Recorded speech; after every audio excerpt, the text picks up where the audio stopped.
যখন তুমি নিজের রক্তের মানুষের দ্বারা কষ্ট পাবে, তখন একবার নবী ইউসুফ আলাইহিসসালামের কথা মনে করো। তিনি কিভাবে নিজের ভাইদের দ্বারা প্রতারিত হয়েছিলেন। যখন তোমার বাবা-মা না বুঝেই তোমার বিরুদ্ধে আচরণ করে, তখন নবী ইব্রাহিম আলাইহিসসালামের কথা মনে করো। তার বাবা তাকে আগুনে নিক্ষেপ করায় ভূমিকা রেখেছিল। যখন তুমি সমস্যা থেকে পরিত্রাণের জন্য কোনো পথ পাবে না, তখন ইউনূস আলাইহিসসালামের কথা ভাবো। তিনি কতটা সময় তিমি মাছের পেটে আটকা পড়েছিল। যখন তোমার নামে কেউ মিথ্যে অপবাদ ছড়িয়ে দেবে, তখন মা আয়েশা রাদিয়াল্লাহুর কথা মনে করো। তার নামে পুরো শহর জুড়ে কুৎসা রটনা করা হয়েছিল। যখন তুমি অসুস্থ, ব্যথার যন্ত্রণায় কাতরাতে থাকো, তখন নবী আইয়ুব আলাইহিসসালামের কথা ভাবো।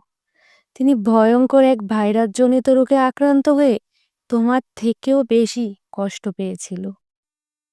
যখন তুমি দ্বীনের কোনো বিধান নিয়ে যুক্তি খুঁজে পাও না, তখন নবী নূহ আলাইহিসসালামের কথা ভাবো।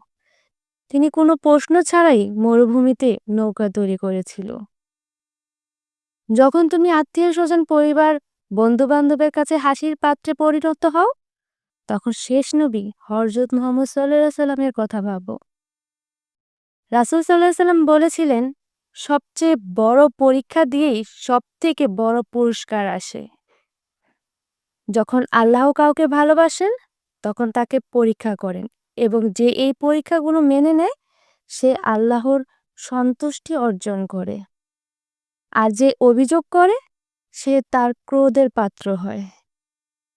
হে আল্লাহ, তোমার কথা মনে করার, তোমার প্রতি কৃতজ্ঞ হওয়ার এবং তোমার ইবাদত করার তৌফিক আমাদের দান করো। আমিন।